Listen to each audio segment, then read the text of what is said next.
everybody. Welcome back to the Inspire Health podcast. And I am excited today to continue on with our series on our sons and daughters, how to best support our future generations. And I am bringing back a very well received guest we had about 6 months ago in our previous series called Living Freely. And this is Dr. Anna Maria Mihalcea, MD, PhD. And we had a really mind-blowing conversation. I had a lot of emails sent to me after this one just on because I think this was really new information for a lot of people, at least to the depth that I feel like Dr. Anna goes into it. And if not, check out, it was episode 255, Is There Really Nanotechnology in Your Blood? And yes, the answer is yes, there is. And we're going to do an even deeper dive into that today. So I think this is a really great episode to follow up with our most recent one we did with New York Times multiple best-selling author Greg Braden, and when we talked about his book Pure Human. If you're not familiar with that work and this is sort of new information to you, I highly recommend check out that episode because it'll really give you an overall picture of just what is going on and this agenda that is very much very real in place to 2030 and how the connection between the World Economic Forum and the UN to support it through their 17 sustainable policies that are coming through. We are in the midst of needing to make some very important decisions in our lives as far as the direction that we are moving. So Dr. Anna is a medical doctor, PhD, board certified internal medicine physician with a PhD in pathology and over 24 years of clinical experience. From what I've seen, Dr. Anna, you've got to be one of the experts right now leading the research on what is going on with nanotechnology and the merging of human biology. So I am super excited to have Dr. Anna with us again, and I gave her a Christmas wish list of things to talk about. So we'll see what we can get covered here in the next hour. But just to give you guys a heads up, we want to talk a little bit about some stuff around even radio frequency tracking that was found in microchips within people's bodies. I want to get some insight on the common childhood vaccines like measles, mumps, rubella, varicella, smartphone exposure, Replicon RNA, and Dr. Anna recently just came across some really fascinating information around the flu vaccine. So I'm going to pass over to you, Anna, and then we'll go from there. So welcome back to the show. Thank you for having me. Yeah, there's a lot to discuss and it can be very overwhelming. And, when I just came on, I was telling you that I do my research outside of all my clinical work. So today at lunch, I looked at the new flu shots and just what came up, from last night, just leaving it on the slide to today. It's really even to a seasoned veteran in this field like me, pretty disturbing. And I think that what people need to understand is that the healthcare system has been weaponized. And, we know this from military literature that, we know from the Army document called Cyber Soldier 2050 that the healthcare system is going to get people used to these cyborg technologies. And recently, my work has been a lot about bringing more evidence to people who just feel that they're still incredulous about it, And so I had shown, for example, some documentation of certain investment companies who are investing in vaccine technology, and it's all about microelectronics. So what I could do, if you would like, is let me share my screen and maybe start with what I just found out today, because it is such a great example of what is going on and what has been going on now for all this time. So if you see here, this is a influenza vaccine of this year. And, yesterday when I put it under the slide, there were just, a few micro robots. And within about 30, 40 minutes, these liposomes that just develop like a mesh network. This is very similar to what I see in the blood, and they become more organized very rapidly, in fact, and you see that they're filled with stuff. So yesterday I just kind of looked at it and I left it on the slide overnight, and this is what developed. If you just really wrap your mind around, the level of microelectronics that are developing in these injectable technologies. I just posted a Substack yesterday that injectable electronics are the reality of today. You can see this very elaborate structure that has just, developed. And basically, it's about 12, almost 24 hours since yesterday, and that this is Dr. Anna, exactly what. can you share with people that are listening to this on just audio, can you share with what you've seen, what you're actually seeing here up on screen? I implore people to check out the video, but if you're listening to this on UK Health Radio or just audio, just explain what it is that you're seeing. I mean, to me, it looks like an absolute, like a microchip. Looks like I'm looking at a Tron movie or something. Yeah, to me, I don't even know the words other than it looks like a UFO space station or something like that. I mean, it's so elaborate, but you clearly see, a very rectangular shapes, very sophisticated, and you see many different integrated circuits. And what's very interesting is, for example, that it's called the first system on a chip that was developed in a pioneering project between Tampere University of Finland and the companies. And so they developed microchips that very much looked exactly, like these structures that we're seeing. And so I do think that people need to understand that this area of fusing humans with technology, that's well underway. And so what I can also do is, you asked me a lot of questions, for example, about the Replicon injections. We can discuss that a bit, but maybe in regards to the overview. So we know this is the Internet of, bio-nano things. And what Dr. Ian Akildes with the IEEE, they have envisioned is to connect our biology with electronics through interbody sensing and actuation networks.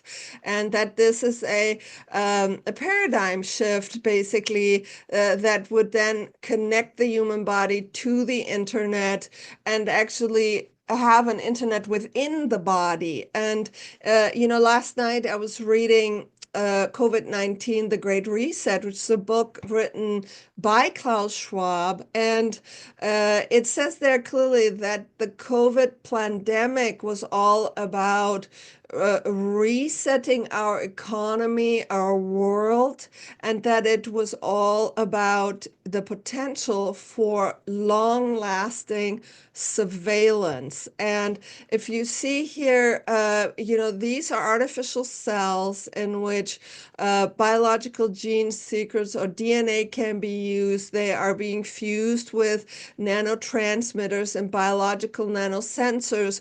And these things now can compute at extraordinary speed.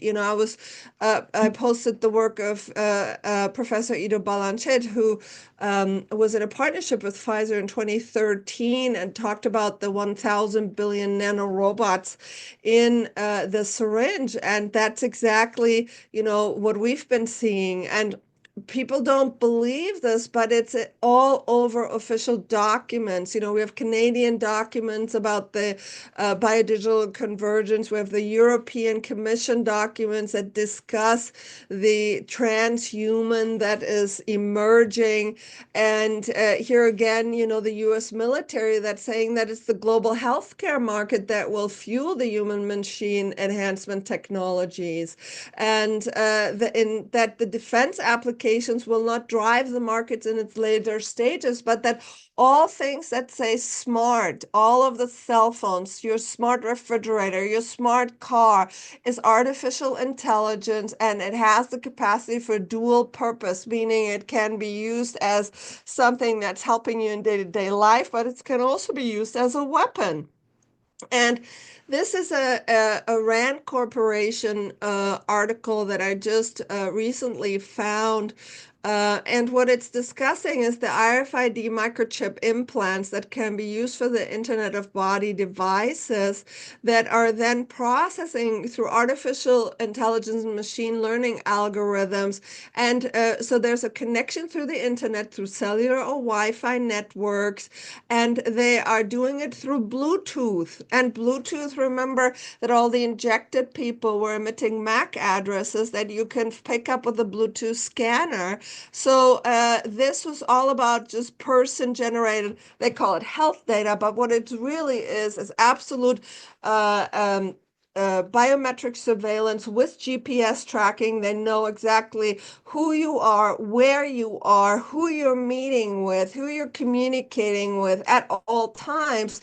And, in the lockdown scenario, it was about like virus and illness tracking. But this technology is still in place, the infrastructure, and it can be used for the most dystopian, realities that we cannot even fathom.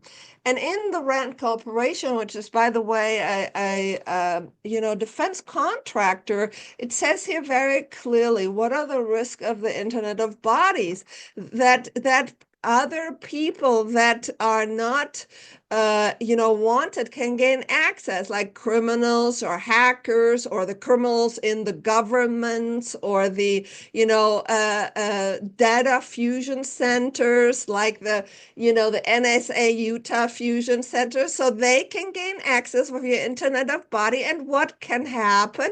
Well, guess what? They can hack you, and they can actually induce death or physical harm by hacking the intra-body area network, not even speaking about data breach and all kinds of passive collection of data without informed consent, which, by the way, falls under the Nuremberg Code of human experimentation. Because if you're saying that, this is a medical intervention and they're experimenting with you in that way, that certainly violates things. And the other aspect to me, which to me has always been the greatest urgency, and I've written about this, I've spoken about it, but I really want to point again to it, is the work of Dr. Robert Duncan, who was assassinated just like Cyrus Parsa from the AI company. And so Robert Duncan, he discussed the secrets of cybernetic and cybernetic warfare, and he explains that they are creating artificial life, artificial neural networks that can simulate human intelligence, and that are using genetic algorithm for self-evolution, and that they actually have automated artificial intelligence programs that torture to death, and they are silent kill programs, and they are conscious, and they have creators. So these are the demigods that people like Elon Musk discuss when he says artificial intelligence is summoning the demon. He talks about these secret, AI national security apparatus, uh, um, you know, technologies. And there's a lot more about it. It's pretty sinister. But if we, for example, look at this, I recently posted this, AVZ Capital is a venture capital in which former military, CIA, FBI, Mossad heads are actually investing in artificial intelligence powered technologies. And what is in their portfolio is the nanopass technology. I always tell people, it's like, look at the symbolism. So you have the triad, which is the symbol of the divine human, and you have a keyhole here. They have the keys to hack the human. And so who are these people? So first of all, you see the Internet of Bodies here, and you have, like Jaron Ashkenazi is connected with Israeli Mossad, a former MI5 director, former CIA director, former director of the Mossad, former FBI associate deputy director. Why would you want these people to be in charge of Nanopath? Nanopath is a technology that is FDA approved, and what it is a revolutionized intradermal delivery with groundbreaking microjet production platform. What does it use? It uses MEMS, micro electromechanical systems, aka known as microchips. Another word is smart dust, biosensors, that are meticulously designed to optimize product delivery as well as therapeutic and for a therapeutic anesthetic procedure, specifically for vaccine delivery. So you have people from the intelligence community that are all about surveillance, and they are investing in our health. And here is Ido Balanchet, who said, in this one syringe, there is 1,000 billion robots. We, of course, many scientists around the world have found semiconductor, so have found metals and other elements that can be used for semiconductor technology. For example, these lanthanides that are paramagnetic, they're fluorescent.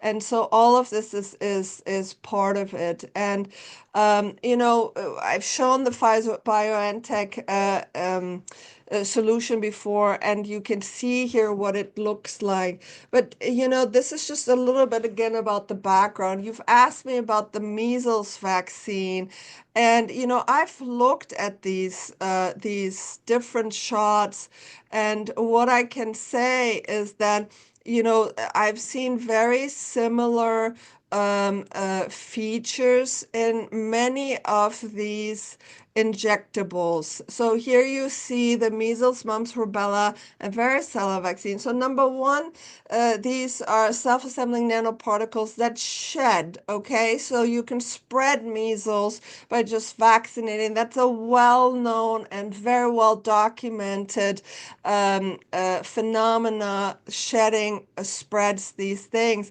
But what you can see is that the same kind of blinking little tiny particles are in the solution, and then if observed, they build the same larger hydrogel-like structures, and very much also similar condensation. You see how all of this material is coagulating to build these larger microchips. And so this is then eventually what we see in the vials, and then also in the blood, these polymer filaments that show up in the blood everywhere.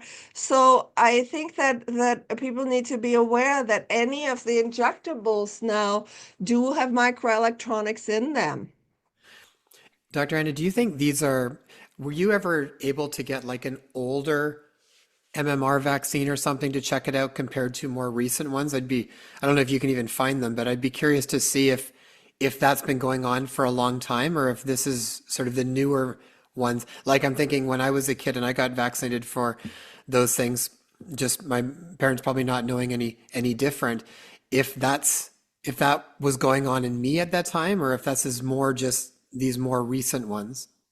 I think that a lot of it was going on because if you look at the 2017 paper by nanopathologist Antonetta Gatti, who did the investigation on 44 different childhood vaccination and found in all of them these nanoparticles of metals from steel, tungsten, aluminum, mercury, I mean, name it. every single injection had these metals. And what I understood is that the entire transhumanistic, agenda, it started more than 30 years ago. We've been sprayed via geoengineering with these toxic metals, polymers, as well as graphene for a long time, and the body has been saturated. And then you had pockets of humans, like the targeted individuals, in which these things then self-assembled into microchips, and they started to be targeted, to be tortured. Some of them have been tortured for 30 years, and we have evidence of these microchips that were implanted, that were tracked, and that they are absolutely being accessed via satellites, for example. And so I can show a little bit about that. Let me just kind of maybe get into that 1 second. Um, one of the aspects to understand is that as challenging it is to comprehend, but that this has been planned for a long time. So if I just show you from this slide, 1 second. Okay, if you look at this right here is a Pfizer BioNTech solution, and it is 6 days left on the slide. You still see the extreme activity of robots. And then you see this kind of formation, which is a polymer chip, and you see how the nanobots are still self-assembling it. Now, in larger magnification, again, here you see the swarming. You see that different pieces of technology are being brought in to become part of this. Here's this microchip metal-like appearing object. But just keep this thing in mind that is still in the process of being assembled. And now look at this. This is a microchip that was extracted from a targeted individual in 2018. This is an individual in their 60s, has been subject to electronic harassment since 1993, including voice to skull, all kinds of torture, sexual stimulation, stabbing, pains, getting pain in the head, like being boxed, involuntary muscle twitches, bone pain, etc. So this is also another a chip that it was that came out of the skin of this individual. Here's another one. You see certain nanowires in there. And this was then analyzed via scanning electron microscopy and mass spectroscopy. And its chemical composition contains, molecules like obviously carbon, oxygen, sodium, magnesium, aluminum, silica, and then you have iron and calcium. And so then the further chemical analysis, it shows a mixture of starch. And in fact, starch is one of the components of these microchips. So we eat starch in our food, and it starts to build these chips within the system, and an animal protein, as well as aluminum and silica with an iron. So these become then conductive and create quantum wave guides. And so you can do these scans that are nonlinear junction detector and spectrum, radio frequency spectrum analyzer. And they show up these frequencies that are very specific to the individual. And also what you can see is that there were multiple implants found with corrosive metals behind the ear, in the back of the neck, the left side of the head, the cheeks. So you usually find many of these implants that then develop in the tissue. And one of these implants has up to 132 channels. So you see on the internet all these people who are just trying to jam, the frequencies. They don't understand this. You jam one channel and it just jumps to the next. So this is very sophisticated equipment and technology. And the SCADA frequency, so you can allocate what is accessed accessing that chip, and then through the Federal Communications Commission, you can look at these frequencies, band rates, and it goes to tropospheric scatter systems. These go to satellites in different countries. I've seen, for example, tracking that goes to CIA spy planes. And I mean, it sounds like a James Bond movie, but it is for real. And so I think that what's important, the conclusion is that these are microchips that are sensory systems for the terahertz ranges, and then near infrared spectrum applications. Why? Because near infrared lasers have ability similar like radio frequencies to transmit enormous amount of data. And so this is a link to the D-Wave quantum computing system, for example. So here you see unvaccinated blood, and this is one of the chips that developed in it. And you can see that there is an absolute commonality. I work closely with Dr. Hildegard Standinger, and we both conclude that these are absolutely the same and that they have the same function.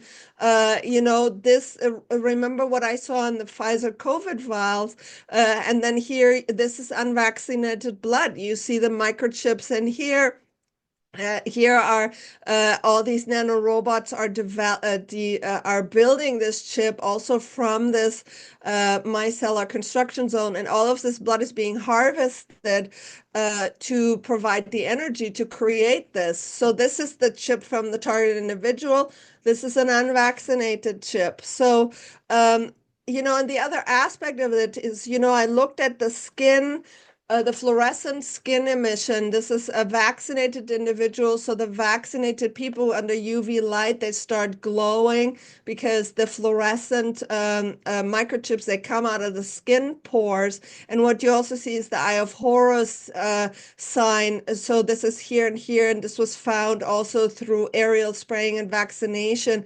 This is how they access the limbic system for mind control. But I have looked at this is a nose of an unvaccinated person under UV light. You see that the pores are glowing orange. I took one of those chips, which is this right here, and looked at it on the microscope. You can see that it has the same nanowires as the chips of the targeted individuals. And this is the chip of the targeted individuals. I mean, you see the same, kind of construction zones, and you see the wires within it. And this stuff can be accessed again via satellite radio frequencies. The amount of evidence that, I've put together, I've written almost 1,000 articles now to date, and the fact that people are still in this stupor and I don't want to believe it, even though, the military literature is saying it, the presidential budget for nanotechnology is saying, that the COVID shots were the greatest achievement of nanotechnology initiative. It's very challenging, and my thought about that is that people are already so brain controlled and mind controlled that there's certain information that just doesn't compute. And I know you asked me about the Replicon vaccine. If you let me, I'll show you just a couple more things about that, because this is really one of the greatest biological weapons. And to me, this stuff is obviously absolutely demonic. And so, we had Japan who discussed releasing the first self-replicating COVID vaccine November 2023. The European Union just did it a few months ago. But if you look at the biotechnology literature, you see here the rise of RNA machines, sales, amplification, and mRNA vaccine design. So what people do not understand is that the replicons can be a virus-like nanoparticle or non-viral vehicles like the liposomes and the lipid nanoparticles themselves are part of the replication machine. That's exactly what I've been seeing already, for a long time with my research on the shots and what I see in the blood. And so what you see here, this is a virus-like replicon particle, and then you have the liposomes, lipid nanoparticles, and then you can have many structures within that. And again, that's exactly what I've been seeing. This is the Moderna patent from 2020, and it says the polymer-based self-assembled nanoparticles may be fully programmable nanoparticles.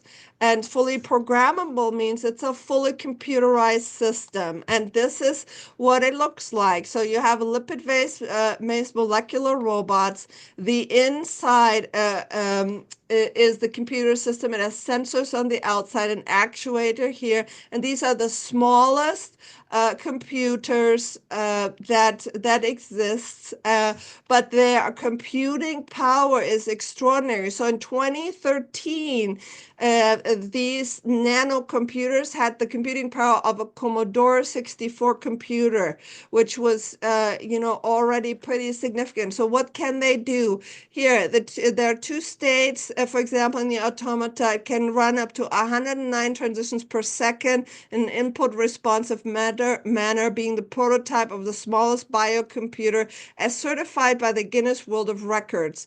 And what can it do? It's capable of self-assembling into tissue-like structures. So it replaces your own tissue and it kind of fuses with your own cells.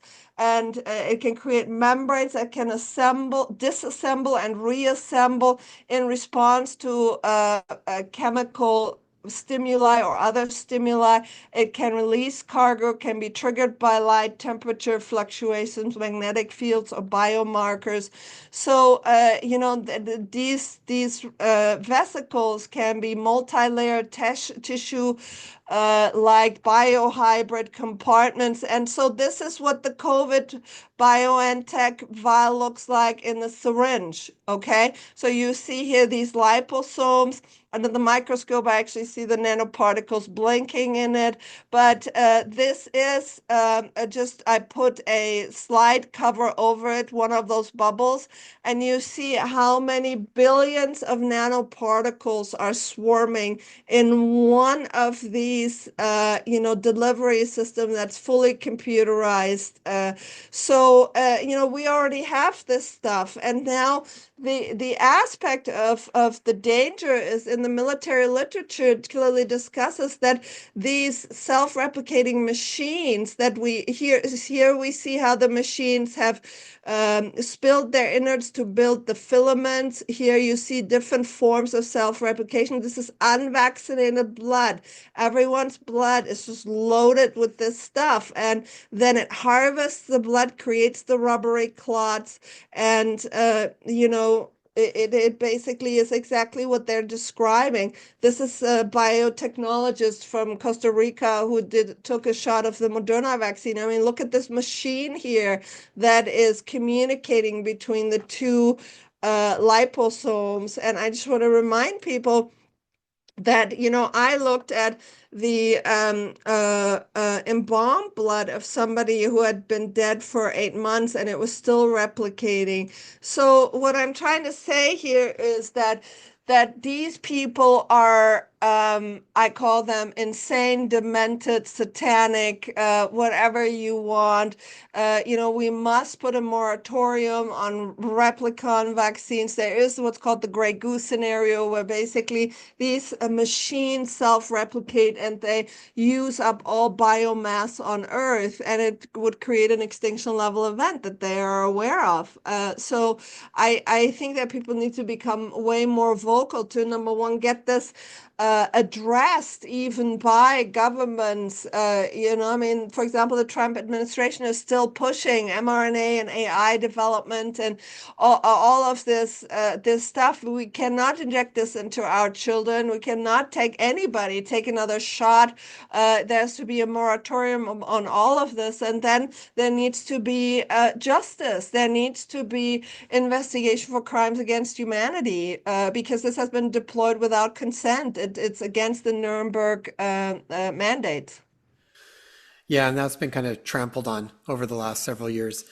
Um, what, when is it too much? You know, it seems like at this point, literally, I don't know where you could be where you wouldn't have any of this nanotechnology in your body on some level, whether you've had shots or not had shots or however long this has been going. Like, how much do they need before they have more and more, say, control over your body or the way you're thinking to a degree that it's less you and more nanotechnology? Because it just seems like they keep pushing.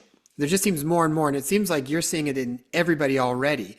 So it's like, is there a tipping point you're thinking where, you know, where it's just the more, the easier? Does it wear off? Does it disappear? Does it just keep on building up more and more and more until we become less organic and more synthetic? Like, what's the, Let me show you this article, which, when I saw that, I was like, oh my God.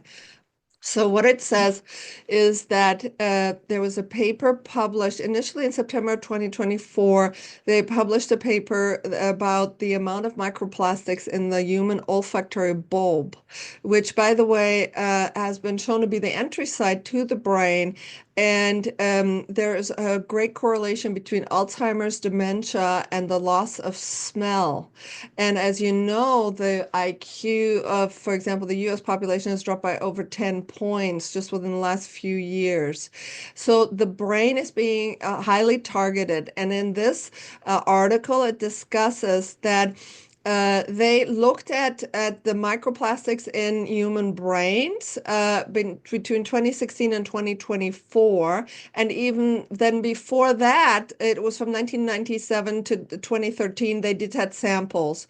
And what they found was that microplastic levels in the brain have grown roughly 50% over the last 8 years. What I would say is they've grown, in the last 3 to 4 years.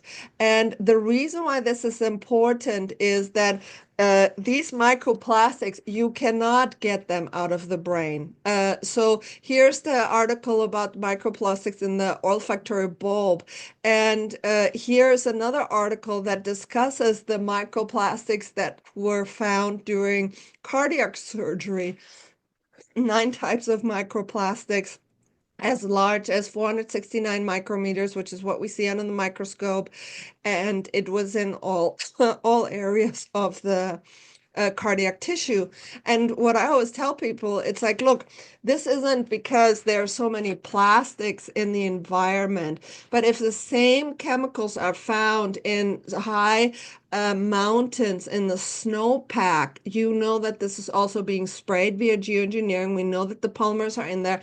But then also what happened? Well, people got the shot. And what does the Moderna patent says? Lipid nanoparticle composition and the methods of formulating Moderna. And it says that there are stealth nanoparticles within this. And what are the chemical composition?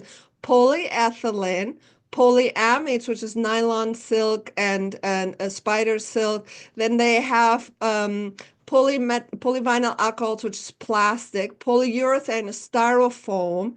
Polymetacrylates is super glue. So this stuff is in the lipid nanoparticles. And so people got the shots and they were plasticized because it's the hydrogels within the shots as well as what we're inhaling that are part of the brain-computer interface. And so my concern is what we're already seeing in my clinic. I see turbo cancers in the unvaccinated. I see unprecedented, cognitive decline decline. You have young people in their 30s and 40s that complain about brain fog. What the heck is brain fog? We never talked about brain fog, okay? I do functional brain EEG, and the functional brain age, literally, you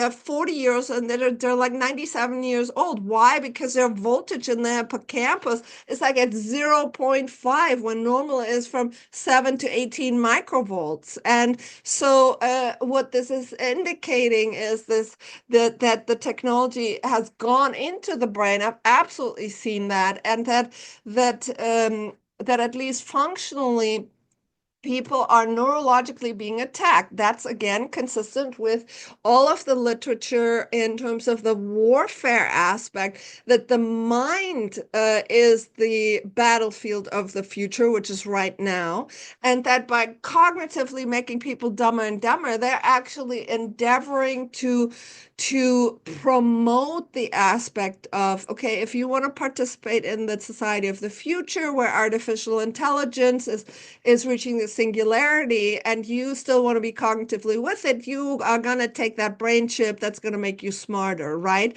I think that we're at a critical point, and I think the urgency is so huge. I don't really know what the future brings, because I had great hopes for the Trump administration, but they're not talking about this, okay? And if you're still saying, okay, we should give the measles vaccine, or develop this next cancer mRNA AI vaccine, without acknowledging that there was a genocidal weapon that has been rolled out through warp speed, we're in a world of trouble. Yeah, and I get where people get overwhelmed with it. I know when I've had this conversation, I start to talk about what the work you've shared and what I've come across, and I just kind of see a bit of a glaze, and then the conversation just goes to something else. It's like it just hits a point where I don't think they can process. And I find sort of two things, because I sit there sometimes like, how are people still just moving along with the same sort of patterns? And there's this combination between, I think people just shut off. Like I literally feel like it's overwhelming. They either it's still too far outside of what they believe could be possible, or they would be like, well, why? Because they don't think like a sociopath, so then they can't actually grasp why somebody might want to do this for control or domination. And then I see the other part where people are kind of excited about it. And this was the part that we talked about with Greg Braden. He said, we're this close to completely giving away our divinity before we even understand the gift that we've been given. And so we're almost, in some ways, people get even excited. Like there's Sweden's pretty far ahead in a lot of this stuff. And there's a commercial where a fellow literally gets up and he's talking about how free he's the most free he's ever felt in his life. And he wakes up and he turns his coffee machine on remotely. He starts his car remotely. He can take things out of the vending machine without having to use any cards or anything like this. And he's got like about 10 different microchips or something like that set up where he can do all these different things. And it's got this nice, relaxing, peaceful music, and it sounds like this utopia. And I think when people don't have a connection to their own divinity, I feel like it's just easy to give this stuff away and thinking that this is something that is so much more superior than what the organic human body is capable of. And where do you feel around that?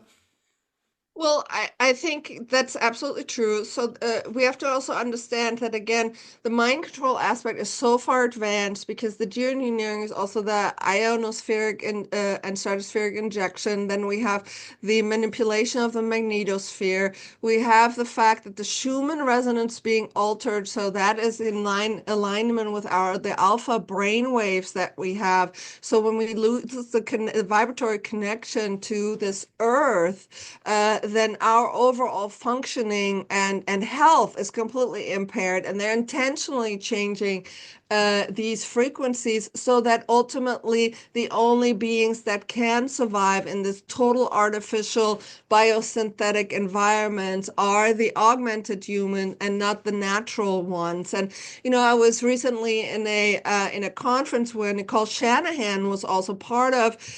She was the former VP running candidate with Robert F. Kennedy, and she was saying, what she's fighting for is colonies of natural human that will live like the Amish, so basically totally, backwards in time, and who, the best we can hope for is at least have the freedom to live like that. But the problem is that, the geoengineering, there isn't a wall in the air that will somehow protect us from it, or the self-spreading vaccines that they want to deploy. They want to give, if you look at the WHO and UN mandate, 500 vaccines per person per lifetime, to be able to continuously upgrade the software within the body, then, the natural human doesn't have much of a chance. So in my mind, number one, this isn't going to work because our biological system and ecosystem will collapse and go into an extinction level event. So as far as I'm concerned, the risk of them hijacking the soul, which is what Robert Duncan discussed, that the CIA already has these capabilities. When AI is programming your thinking, then you no longer have free will, and you are basically owned by this AI demiurge. So I think that for those of us who are still natural humans, who are able to consider the implications. Number one, our spiritual evolution should be top tier, because Robert Duncan even said, they cannot hack an enlightened mind. If you have to know your own thoughts from your own divinity, that are living the truth, to be able to stop all of the electronic interference that they're messing with everybody with. But the other aspect is then, to be as vocal as we can, and to, I mean, to get on our knees and pray for divine intervention. That's what I do, because, I look at all this stuff, and the only thing I can do is I get on my knees and I pray. And Dr. Anna, you are part of that divine intervention, I think. Even when people are praying, this is part of what those prayers, I think, get answered by people that are doing the kind of work like this, to be able to share it and get people to be more aware of it. I have a couple questions, if we're okay here for just a moment. You had mentioned seeing voltage drop in the hippocampus. I'm just wondering, how are you specifically measuring the voltage in the hippocampus, or what do you use to be able to measure voltage? Oh, so I have a technology, it's called the Wavi Brain EG. It's a functional test that you can use for, to track things like traumatic brain injury, and it's not necessarily, it's a great screening tool. And what I've seen, because I've been using this for quite a long time, is definitely a substantial worsening in just the amount of people who are coming in who are complaining about brain fog. You can see pretty significant abnormalities, and then you can intervene. I do a lot of IV therapy. We do the EDTA chelation, the vitamin C, but many other molecules, like I do resveratrol, EGCG, intravenously, and use many molecules orally. And then what you see is that the voltage significantly improves, and obviously the symptomatology does improve. So it's a way to actually grasp or quantify what's physically going on with people, because they go to a regular neurologist or their private care doctor, or they get an MRI scan and they can't see anything. They say, "Oh, you're fine." No, they're not fine. You have to do functional testing to be able to see the impact. Yeah, I absolutely agree with that. And then how are you incorporating things like electricity, light, sound to repair and restore cells in the body? I know a lot of work I've done over the past decade and bit has been a lot of work around Dr. Jerry Tennant and healing his voltage and incorporating a lot of those principles. And I find they make a lot of sense. Even when I think about things through my osteopathic background, it's like even looking at the meridians and the fascial chains and how all of these things kind of relate to different muscle batteries and whatnot. What are some of the work that you're doing to support it using some of those types of techniques? Yeah, so I mean, I've written in my book, I personally own a blue room, which is very sacred geometry and UV light therapy, and there's a lot of people who are using that. I have people, I have an EE system that I don't own, but it's about a mile from my office. So people use scalar technology. I have the Dr. Tennant's technology in my office, so we do the voltage reset and then. Really making sure that if the voltage has flipped, that we're correcting it so the batteries can hold the charge within the system. So I use many different modalities, making people aware that they should limit EMF exposure. My clinic doesn't have EMF; it's all hardwired. People are really, I try to explain to people that they're walking around with a weapon in their hand. And sometimes that doesn't go over very well.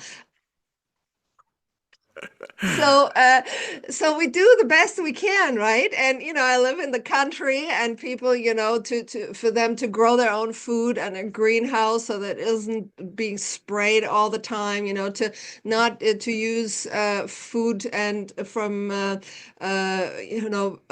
home ranchers who are not vaccinating because the meat supply is so contaminated. It's challenging, but these are the things that really make a difference. I think that our divine temple is miraculous. The fact that we're still alive with Yeah. all this assault is just phenomenal. So I Yeah. thank God every day that I woke up and I'm still functional.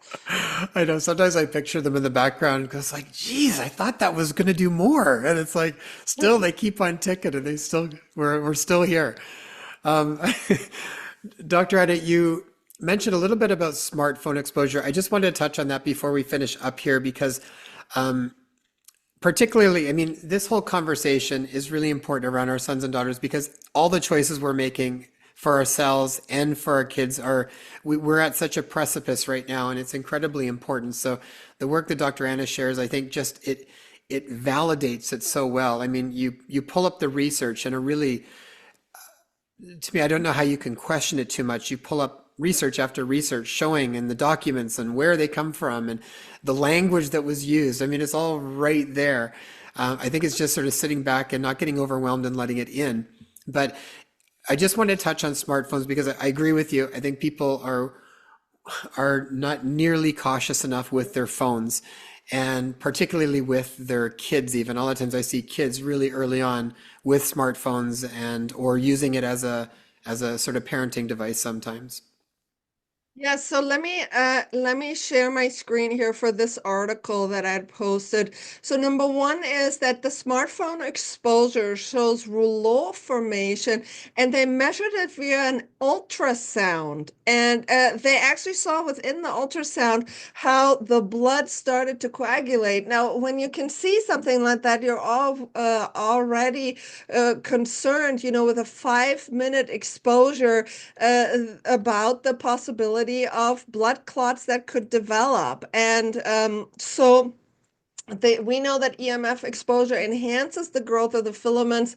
People like Dr. David Nixon has shown that very, very well. Other researchers as well, like Dr. Youngmi Lee. And then what I had mentioned was that the Spanish Association of Pediatrics came out with new recommendations on the use of screen time in childhood and adolescence. And so this was published in December. And what they discussed was that there is no doubt that digital media affects health at all levels and at any age. And they came up with this, very stark warning and said that at 0 to 6 years, no screen time is safe. Zero, none. And so at 7 to 12 years, less than 1 hour a day, because So I think this is very, very important. 13 to 16 years, less than 2 hours. If you think about now how the education system is and the entire life of the family is kind of around this digital work. So it's very, very interesting because the point is that the adverse effects of human development are significant. The other aspect of this is that Cyrus Parsa from the AI organization, who also recently was found dead, he had blown the whistle on the fact that the AI has the ability to interact with our electromagnetic biofield and in fact infect us with algorithmic codes that are digital that can cause disease or mind viruses or manipulation within our biological system. So if you think about that, it's long been shown that our cells are kind of they act like a resonator, like a radio frequency antenna. Our DNA operates like laser light, and that all of that can be affected through electromagnetic frequencies and again artificial intelligence. And so literally we can be hijacked through our devices and computers. And I had posted an article. I had a cybersecurity expert come and sweep my office after being targeted. And for example, on the laptop, I was shown that there isn't just the one camera in the center, but there were four other cameras that were using infrared LiDAR, which is a weaponized military technology that is used for facial reconnaissance, but also a LiDAR laser. When one photon hits your retina, it can be configured. It can start up to 100,000 chemical reactions in the body. And so this is part of this hacking system, the intra-body area network. You can do it with light. That's what Mark Steele, the weapons expert, showed in London, the traffic lights with these radar antennas on top. And what that was is actually a directed energy weapon capable of up to 340,000 volts, to just pulverize people at the stop sign. So, this is warfare of the fifth and sixth generation. This is why I post a lot of military documents. If you read it, even in the 1990s, they were talking about urban warfare and how to make it, more user-friendly through smart sensors and all of this stuff. So that's the environment that we live in. And ultimately, to me personally, in my mind, is all I can do is present people with the information. I've been censored, attacked, people think that I'm absolutely crazy. But if you still have two neurons firing upstairs, you have to understand that the technocrats have been planning this for a long time. And what you were saying about people are overwhelmed, that's part of the warfare. So Alvin Toffler, who was a big technocrat, he wrote a book on future shock, where it was clearly described that the once we are getting in the exponential phase of explosion of technologies, the regular human that is non-augmented, they will no longer understand reality. And so they just kind of become apathetic. They sit back, they will own nothing and be happy. And that's it for them, because they cannot cope with the realities and that are occurring. So I see my role in a way as a translator. It's like, look, this is the technology. This is what's been happening for 30 years. This is how far this is advanced. And for those people who have the eyes to see and the ears to hear, they certainly can find the resources and the documentation. Yeah. Dr. Anna, on a final note here, for people so they're not left feeling like it is game over, what are practical steps then people can start to do right now? Because I feel like sometimes I think like if you could really see what was in our absolute reality beyond just the perceived senses, um, it would be mind blowing as far as what we're sort of working with. But at the same point, I completely believe in the human a human being and its capabilities and divinity. And what is the most important thing at this time that people can start to do? So, first of all, I want to point to the fact that the CIA studied the ability of human intent to protect blood. What did they do? They put blood in distilled water, and usually by osmosis, the red blood cells, they would be destroyed. And then they had people just focus on the blood, and there were 27% of people who were able to protect their blood from getting destroyed as well as someone else's blood. So what does that mean translated? Is that you as a parent who, can put your mind on your family members, your children, and that you put your God-given focus in there to protect that blood, that matters. That absolutely matters. Then you have to get away from anything that says smart. And people say, well, but I can't live like that. Look, I'm a doctor and I own a Nokia flip phone that you can take the battery off. It's a track phone. It costs $20. I don't care. I don't use it. It's just as a backup, so I can function. But I don't have a smartphone. Everything is absolutely hardwired, Ethernet cable. There's no Wi-Fi on anywhere. You can do it. An Ethernet cable is $18 on Amazon. And then I don't have a smart car. I sold my beautiful, super cool car, and I got something that doesn't have GPS tracking and there's nothing smart in it. I'm very happy with it. So then you start growing your own food in a little greenhouse. If all you have is a balcony, plant your little tomato seeds right there, because we have a resonant frequency with our food. Then you build a community in which you can support each other, and you are like-minded. Drink clean water as best as you can. So it's a change in lifestyle, but it is not just to protect your body, but ultimately your soul. Get out of smart cities. Those are concentration camps. And then you do the best you can on a day-to-day basis. I've talked in my books about ETA, vitamin C, other electron donors, methylene blue works, but good nutrition as best as you can.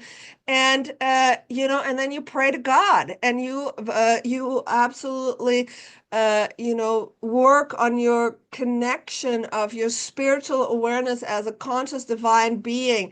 Ultimately we have to understand, I've had a couple near-death experiences. I've been outside of my body a lot. This is just a tool, an avatar in a sense, in like the craziest video movie you could ever be in. And we have to realize, though, that we're spiritual beings and that we are all powerful, and that if we realize the Christ consciousness within us, that, nothing can ultimately happen to us regardless of what occurs to the body. So that can take off a lot of fear.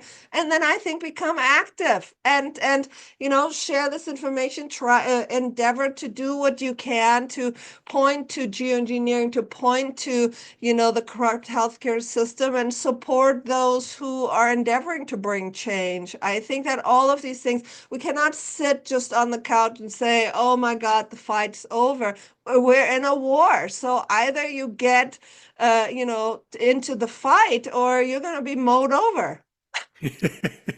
Very well said.